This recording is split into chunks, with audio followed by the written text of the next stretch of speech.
Anyway, well, we might as well get started with this morning's endeavors here. I thought what we do is maybe just open it open for discussion. Of course, just to let some of you know, it is Dayton Hamvention weekend, and a lot of the dealers, like they did last year, have specials on. So if you go to the various websites, I just got one from Gigaparts this morning, and HRO, R&L Electronics, DX Engineering. They've all got Dayton specials. Bridgecom, some of the other dealers there. I don't know if there's anything anybody is particularly looking at, but they do have percentages off. And one of the nice things that I found out on the radio last night, the Hamvention organization set up a series of forums yesterday online that you could register for and go and watch the various presenters. And one of our own in Northern Ontario, some of you may know Brent McMillan, V3OTL in Sault Ste. Marie. Brent had registered. And at the end of the day, they had a prize draw, and he's a new recipient of an ICOM IC 9300. So I thought it was a 7300. Or is it 73? Yeah. What's the model number? 7300? Yeah. 7300. Yeah. Yeah. You combine the 9700 and the 7300 into Yeah, your there you favorite go. Yeah. rig.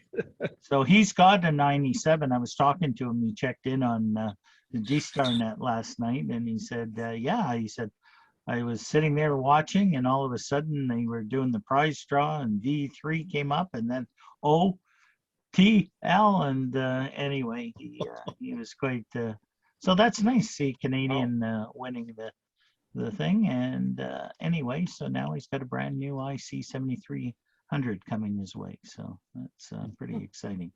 So it does serve to sign up and go to some of these forums.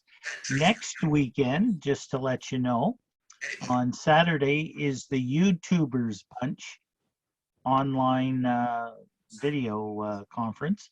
The YouTubers are a group of the amateur radio operators across the world that do their own shows, like Jason with Ham Radio 2.0. There's all kinds. There's the various different organizers at Ham Radio Concepts, and I can't name them all off the top of my head right now. But next weekend, every hour or so, they have a different topic, and they're going to have all the three major distributors, ICOM, Kenwood, and Yaesu, discussing their newest radios that they're planning to bring out on the market, and then of course other groups that will be speaking on various topics. So something to maybe have a look at next weekend. So that's going on. What else is there? Don't think there's too much else that wise. I know we had our RAC general meeting, and you may want to circle your calendars, the 19th of September, Sunday the 19th of September. It's a little far yet, but that's going to be the date of the RAC annual general meeting, and we're going to have presentations like we did last year. We had quite a bit of an attendance. Oh, and a reminder, as we mentioned that, again, just to let you know, this coming Wednesday night, Wednesday the 26th of May, at 7 p.m. Eastern Daylight Time, is the CanWarn training session that RAC is hosting. We have Jeff Colson, who is the chief meteorologist with Environment Canada. He will be doing a presentation to amateurs on CanWarn, what to look for, some of the weather trends that are occurring, and how CanWarn spotters, individuals like yourselves, are very important to the overall picture of how CanWarn operates, and that. It's a free webinar. It's going to be on Zoom.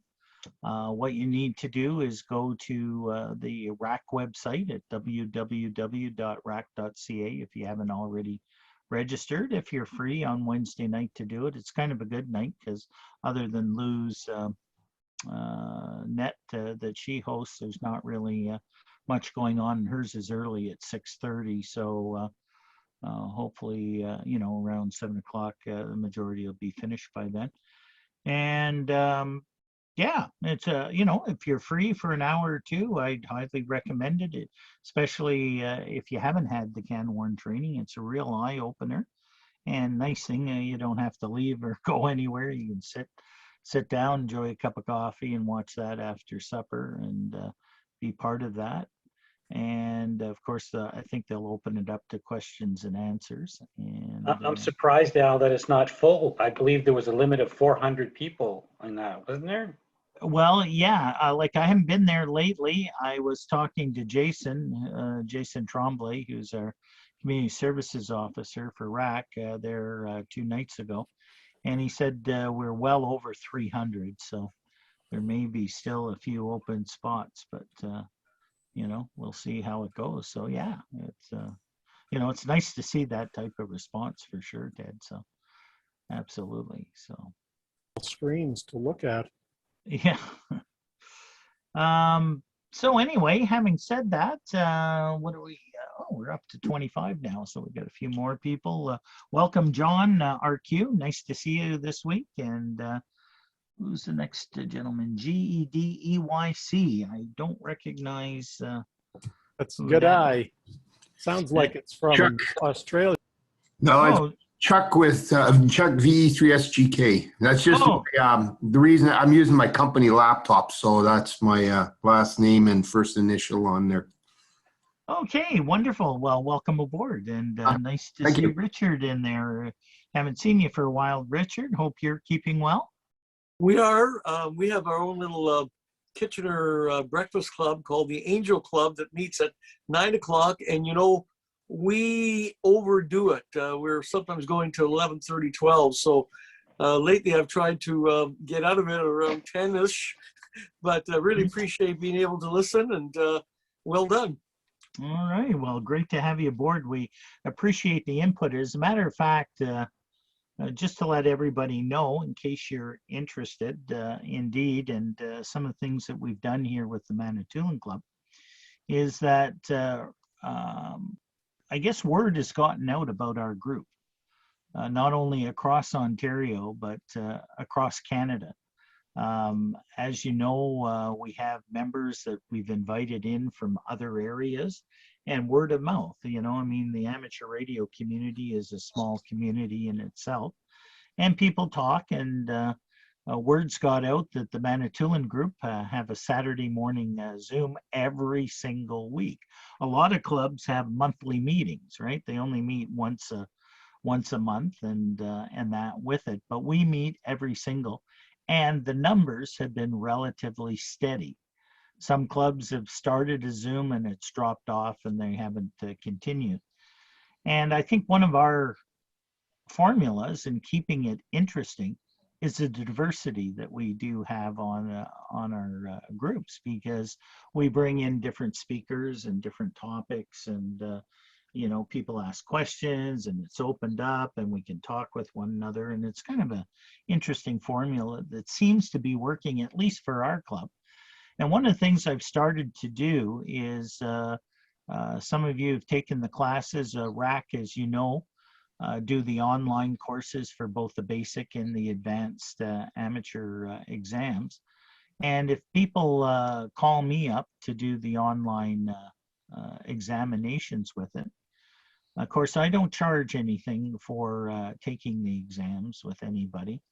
I let people give me 5 minutes at the end of the exam once they pass to do the RAC soapbox spiel, in that, it's important to join a national organization on various benefits that we've already talked about, from insurance to, hosting repeaters on that, the driving privileges that RAC has done to frequency spectrum, coordination, and keeping frequencies. The list goes on, right? And that if you support us nationally, it helps, because the more numbers, the more power that we have in government to lobby for various sanctions for amateur radio. So what I've also done is I've invited them to join us, if you wish, on our Saturday morning Zoom get-togethers. You don't have to be a club member of the Manitoulin group to join us. We welcome any amateur to come together. So anyway, this has gotten out and is filtered, and at our general meeting, or our board directors meeting, I was approached and said, hey, we hear you're doing a great job with the Zoom get-together. Would you be interested in hosting or possibly looking at one nationally across Canada, and doing something to this effect, right?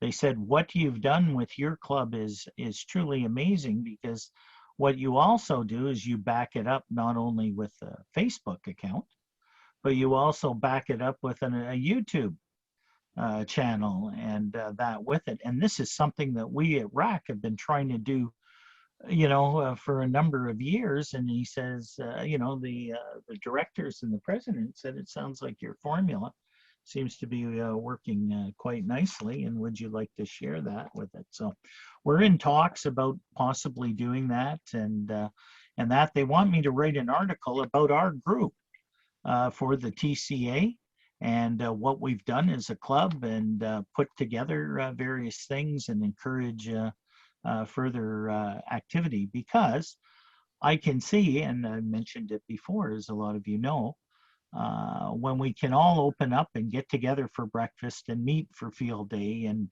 do our parades again, and we start socializing and getting together face to face again, which will, one of these days definitely happen, and the club will carry on and exist there. I can see the Zoom commitment dropping off, of course, but will it go away? And that's going to be dependent on a lot of you.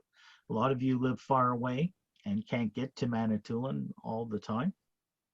But if we continue, say, a Zoom get together, maybe once or twice a month or something to that nature, and do a different topic and keep discussions going, then that's something that we as a club, because I'm sure Facebook will continue, and I'm sure probably YouTube will continue if people have interesting things to post, and keep in touch with one another. So it's something that we're looking at. So I just thought I'd share that. And it's because of all your people joining me, and success. I mean, I can't do it alone. Lou can't do it alone. Rusty can't do it alone. A lot of us can't. A lot of you have done presentations, which have been phenomenal. And we are looking at looking for speakers for the RAC annual general meeting in September. So if any of you that have done a presentation here on this Zoom would like to do it nationally across Canada, and that, let me know. I'll put your name forward, and we can get you hooked up and be possibly one of the speakers. As you know, last year I did one on hotspots for the group. So I mean, it's something that you could think about, and work out pretty good that way. So it makes it quite interesting. And one of the things that I did mention to you in our annual general meeting, I am looking for various different speakers to come in. It's hard to get people on Saturday mornings, and as the summer comes along and the nicer weather, people sometimes don't want to be sitting in front of a Zoom camera, but hopefully we can get some good speakers, and as we continue on through the summer and into the fall. Hopefully, I'm trying to get John Kirk up here. John is the national sales manager for Yaesu Canada, or Yaesu North America. And John's you may have seen some of his YouTube videos, and that to do something on Yaesu and some of the benefits of doing that. So, and then there's Ray Novak with ICOM. Ray, tremendous fella, met him a couple of times down Dayton, and try and get Ray talk to us about ICOM and D-Star and some of the latest equipment there. So, if we can get big name speakers like that to come in, that's a real drawing card also. with it. And a lot of them are looking to talk to various clubs, and especially the distributors. I got an email from Gigaparts and email from DX Engineering saying if your club would like a talk on the latest equipment we've got and some of the latest things. And I said, well, I'm sure they'd be more than interested. So we'll try and set something up to that nature too. So anyway, maybe I'll open it up to any questions. And then I thought I'd take a few minutes and just get some feedback from you. As most of you know that have been in the vicinity of Manitoulin. We have last Sunday, as you know, Rusty and Jeff and I ran up quickly to the tower site, and we, just to give everybody a heads up, we flipped over the ICOM repeater over to the Yaesu System Fusion repeater and put that in play, running it in what they call the AMS mode, which is the automatic mode select, which is basically FM and C4 FM at the same time. At that time last Sunday, we did a firmware and DSP upgrade to the repeater. There was an issue with the previous firmware version that the repeater would lock up. If somebody transmitted simultaneously FM and C4 FM at the same time, it automatically throws the repeater into an FM lockup mode so that you can't switch it back to C4 FM.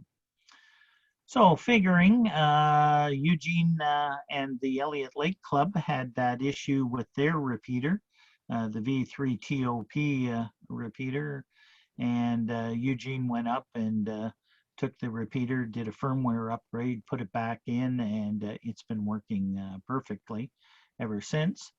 So we followed and did the same firmware upgrade, put it online, and this week it locked up for whatever reason. I was hoping to go up to the site. I went up to the site yesterday morning. I was hoping to see something in the fixed locked FM mode so that I could go in and see, okay, what was going on in that, but it showed that it was in the AMS open mode for both systems, though it was not. So something internally into the glitch of what was going on with the firmware in the Maybe in the submit a bug report or something. Can you tell Well, Yaesu about it or something? I got an email off to John Kirk, the fellow with Yaesu, to see if what they're having. I tried to do a research on some of the talk groups, IO groups, and that, and I think somebody mentioned it on the air. I'm not sure who it was, but they mentioned something about a power fluctuation, and that could throw it off. But I can't see that happening at the tower site, though it might. I don't know.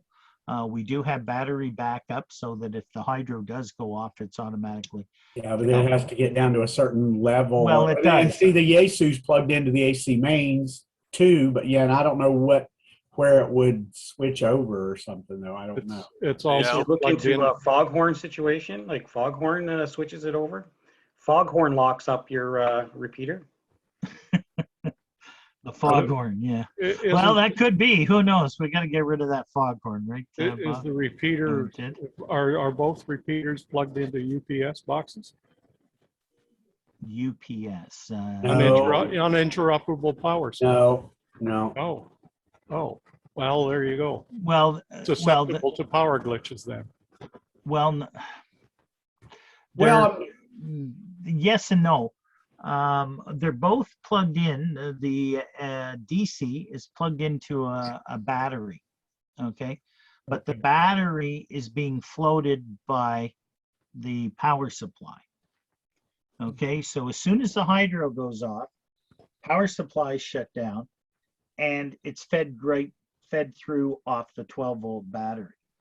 As soon as the hydro comes back on, then the trickle charge to the battery continues. well, but the problem, I sold somebody they built a new garage onto their house and they ran the hydro cable themselves. And they had basically, I sold them a new computer, and every time they fired up an air compressor or a welder in the shop, the computer shut off.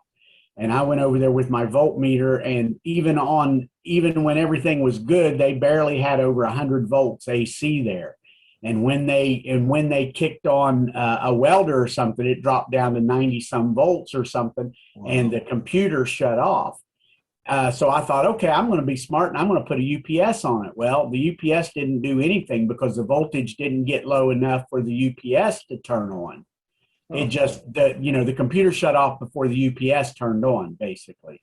So it could be a power fluctuation on the AC line that's powering the repeater. I mean, so it's plugged into a surge protector, like that big bar in there it's a heavy duty surge protector, but it's not, and a lot of, Could it be the sine wave or something? well, yeah, like that? but and see, a lot of UPSs, there's no regulation to them. Like basically, whatever the line voltage is coming in, that's the line voltage going out. I had an issue years ago. I sold somebody a new computer and a new UPS, and I went out there and the UPS wouldn't stay online. It kept switching offline, and I'm like, well, crap, I must have a bad one. So I took it back to the shop and brought another one out there exactly like it. It did the same thing. And I took my voltmeter out there, and they had about 135, 136 volts or something, coming out of the AC socket. And turns out Hydro had a bad regulator or something in that area, and they had to come and fix it. But there are some UPSs that will regulate, it's like a buck or boost type situation. And as far as the APC line goes, it used to be if there was an R in the model number, then that meant it regulated the output of the UPS, so plus or minus, it was always, we always said 120 volts plus or minus 10%, but that's too much. I thought it was between 105 and 125. No, it's 120 volts plus or minus. And, when, as far as photocopiers went and everything, in back in the day in the States, we always said plus or minus 10%, so that'd be 108 to 132 volts. Anything out of that is unsatisfactory. That's a little too wide, in my opinion. It should be like 8% or something like that. Anything over about 127, 128 volts is really too much. Too much. And yeah, 110, it's supposed to be, it's basically, they always said 110, 220, but it's actually, it's actually 120, 240 is what it is, plus or minus a percentage. So maybe we do need to put a meter on the AC line up there. I can't see there being much wrong with the AC line because it would cause issues with the CBC's equipment, I'm sure. I did I some think it's search. Yeah. I did some search on this last night, and we're not the only one having those issues. And the only solution that they came out with at the moment is having a timer to reset the thing once a day. So they do have an issue, and I don't think they have the solution yet. I think the new firmware acts a little bit different than the previous one, but there's still a problem. Well, we'd have to figure out how to do that because, you can't just kill the AC power because you've got a battery backup. So you'd have to kill the battery backup and the AC power both, and then let the thing come back up and then turn them both back on. So it'd be a multi-pronged attack or something. Which is what Eugene did TOP with 2 relays, right? Oh, okay. Yeah, so you need a couple sets, a set of relays to disconnect the battery and the AC. Yeah. So I guess the timer could turn off the AC, but we have to design something to to switch the. Well, then you battery could have off some, when you lose the AC, it could open a relay that would disconnect the battery. And then when the AC comes back, it'll reconnect the battery. Yeah, And that defeats the whole backup I'm thing. gonna try to. Well, figure no, out- no. It's all, no, well, it does, but only briefly. You know, only like a time thing, like 6 o'clock in the morning or whatever. It could shut the AC down and shut the battery down, and then When But the you power need- went you off, need to have a Russ, means of probably doing it had a power immediately. drop. If the power dropped, you're going to lose your DC right there too. So that'd be the same. no, you thing. won't. Not because it's a battery done. This thing's got an internal power supply. It's got an internal AC power supply. Yeah. So it's hooked up to hydro, and there's a battery backup. So you got to kill them both. You know, to cycle the power on the thing, to make it go down, you got to kill them both. To I reboot understand it. that, Yeah. but if you have a power loss at the whole site, No. Yeah, no. That's but the DC won't go down. Right. Well. So why wouldn't it? Because the AC is holding the DC relay in. yeah. Well, you know, like It's it's gonna going to drop take out. some thought. It's definitely going to take some thought Mhm. because you don't want that to happen every time you lose the AC. It takes a van, a Buick van, I think. And You SUV. probably do have to put it after on that. DC power permanently and have a means of interrupting it on the fly. Well, Something there you that, go. like a link radio with a DTMF decoder and a relay. Yeah, I wonder if you can run that thing on, not use the internal power supply. That'd be the thing to do. Well, what happens is the actual European model of that repeater doesn't have an AC power supply. I think that's the way they they run should it be. off DC all the time. I think that's the way it should No, be, really. but And that's the way to go. The problem with running on DC is the power is turned down to about half. Why? Your output power? Why? Yeah, instead of say if you're set at 50 watts there, it would drop down to. Well, that's if it's running on the battery power all the time. But if you replace the AC power supply with a DC power with an equivalent DC, that AC power supply converts it to DC. You know, what's the output of that, and replace that with a DC power supply. And when it's on battery, sure, that makes sense that the power output might go down when it's running on battery backup. But I The power believe output is controlled by the external amplifier anyway, so you only need to cycle the repeater. Well, yeah, so. simple I as don't mud. know Yeah. with the- Yeah, clear as With the- custard. Is there Would, is there any kind of logging utility that runs in the background in your software package on the computer? Just to log events that are happening What do you mean? Log events on what? on the repeater and or associated systems? You mean the repeater logging itself? Or The power. the computer that you've got running up there, right? You have a No. computer as well? No, No? no, Oh, no, no. No, there's Not at no that computer site. on the repeater. Not at that site. oh, okay. I thought you No. might have. No, we have a UPS, okay, at the McLean's Mountain site that we can And log several computers. into, Yeah, and it shows power glitches and the time the power's gone down. that's the, And yeah, we the have a UPS is certain- connected to a computer that logs everything. Yeah, Ah, So, okay. yeah. See, But the, you can't do that for the RMI site. Once we get once the internet, up there, yeah. things are going to change. And I forgot, I was going to call Bell yesterday and I forgot. So, Yeah. well, I got Yes, busy. thanks to Bill. Just to add to that, Bill has loaned us our a hub. The hub looks like this, like that. This type of device. So what happens is it's basically a hotspot. What it does is it picks up. It's got two antennas on it, and what it'll do is it'll pick up the internet. On the back, you plug in cellular. your router here, and bang, you've got internet Yeah, connection. through the cellular service. So, Yeah.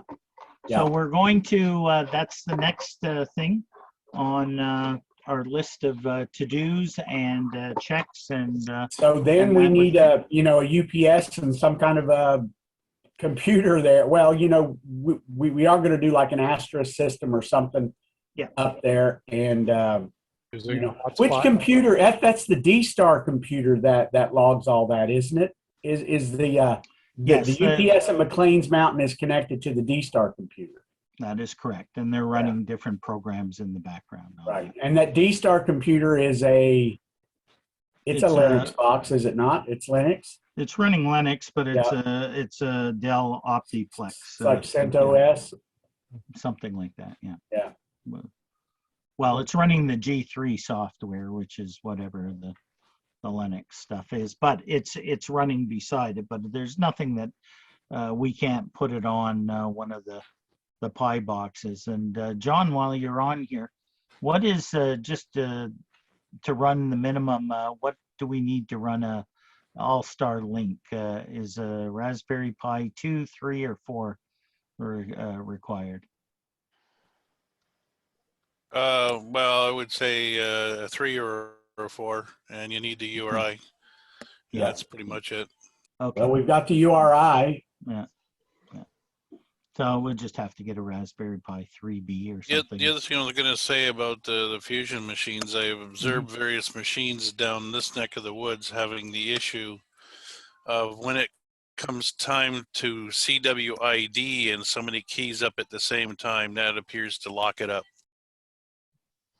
Okay, so what we've done is we have the FS2 board in there, and I don't have the CW running. I have the actual voice. D, E, 3, R, yeah. M, I. Yeah, and that's what it sounds like. It's not very smooth, but that's what goes off. So maybe that happens. If somebody keys up and when that's going off, maybe that's what does it too. I don't know. Well, I'm just pointing it out that I've yeah. noticed that on a couple of machines Okay, where so the guys are on there. So there are glitches. I mean, this is why we're in the experimental mode. So what I thought I'd do, for those that have been on it for a week now, and that, what are your pros and cons? Throw back good points. I'm going to make a notation of it here. Some of the things you don't like about it, some of the things you like about it. Whether it's C4 FM, FM, the way it's running now, kind of compared to what you were used to with the other repeater and all the voice announcements and everything. I do kind of miss the the personality of the machine, but Okay. I like having the digital. Right. Yeah, Clarity of communications, voice communications, it's really clear. Yeah. Okay. It's So wonderful. that's a pro, clear. Yeah. Okay. And you shortened the tail, so that's so much better as well Okay. for That FM made as a well big as difference. giving us the ping there at the end of transmission. Right. Yeah. Okay. Anything else? Now, It whether requires the guys, buying a new radio. It requires buying new radio to use the digital. Okay. So that's a bit Well, of a, just man up there, Ted. an FT70 is about the cheapest you're going to get there, Ted. Yeah, it's over $300 to my door. 3,200. That's not Ah. cheap. The I'm wondering 3,200. if there's a way that They we still could sell talk to Radio World or DX or something about a group buy for inexpensive digital. If people want to get into it and if they want digital capabilities, that might be a good way to do it because they could get a group buy, part of a group buy and save some money. I don't know if that's possible or not, but that would Well- really take care of a big part of the problem because, yeah, the lack of access to people to digital from their own equipment, that's a problem and it's not going to go away. no. Good point, Janice. It was explored by other clubs and stuff. So the marketing thinking behind Yaesu was let's put out a repeater that's affordable to clubs. So that DR2X, which lists for $2,600, was able to be bought for $500. So if a club bought the repeater at $500 to put it in, Yaesu's thinking was, then people are going to go out and buy our radios to be able to use it. Yeah. And I've inquired about getting a package deal from the dealers, and Yaesu basically said, well, we gave you a $2,500 repeater for $500. You think you could go out and buy one of our radios to use it, right? So no, I do not think they'd say if you bought, say, 10 FTM 400s, we'll give you you know, so much off each radio. I don't think, and the dealers won't do that. They're hoping to get full, you know. Yeah, Now, yeah, just to add to that, Yaesu does, like at Dayton, they will give you a coupon for $20, $30 off the radio if you buy it during one of the Dayton. It's like, I think the 7300s, ICOM came out and had $100 off if you purchased between a period of time. The same thing happens with Yaesu. They will periodically over the year put out a thing where the particular radio will have a percentage off it. And that ICOM and even Ken would do it too. So Yeah, that's too bad because that really is the big, to me, that's the biggest sticking point. no, Is I it agree not- with you. Not Sorry, everybody go- can use it. Yeah, Yeah. the problem with that whole approach here is what's been happening in the last few years now is there's a whole generation of people that went out and bought $25 Baofangs, and that's all they've ever owned.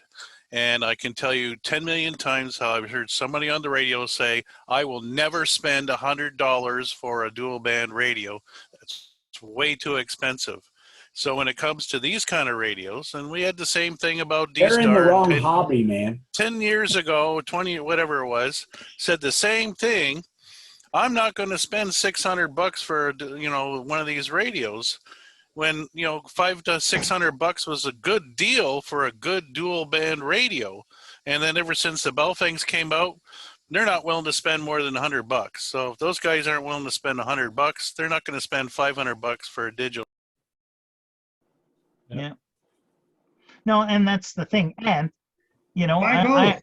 I'm to blame for some of this too, because as president of the club, I'm trying to keep the technology up on everything, right? Yep. So originally we started D-Star. D-Star works well. We've got a couple of great nets going on D-Star, and I'm telling people, if you want advantage of good digital, get yourself a D-Star radio. So what have people done? They've gone out and bought D-Star. Next thing I did is we installed a DMR radio. Now, DMR is a little cheaper. You can get a DMR handheld for around $100 or whatever. Mobile for $200 to $300, maybe a little more. And it's a little bit more affordable and works well. Now, all of a sudden, we've got C4 FM up there. And, you know, it's now go out and buy yourself a C4 FM radio. Well, not everybody, and I realize that, not everybody can afford that. And it's what the club needs or wants, right? With the FM repeater, everybody's got an FM. So like as John said, if you've got a $30 Baofeng radio or a $600 ICOM radio, you can work the FM repeater, no problem at all.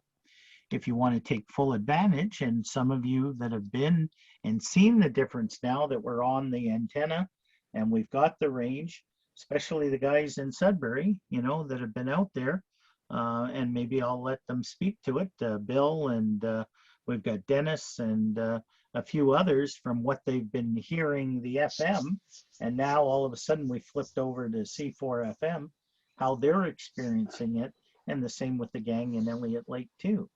Like, you know, digital has its benefits, but it's got its negatives too. So when we go on C4 FM, when I start talking, I actually look back to see if you're behind me or what. That's how clear it is. Yeah. Yeah, and vice versa, you coming into the repeater, because the nice thing about the digital, if you get that first packet in there and it deciphers it, doesn't matter if you're a mile away from the repeater or 100 miles away, the audio coming out of the repeater sounds the same. So whether you're local here on the island or you're in Sudbury or wherever, if your packet doesn't get in there and decipher, then you get what they call the R2D2, you know, effect that breaks up that way. But as long as your signal gets in, you're doing good.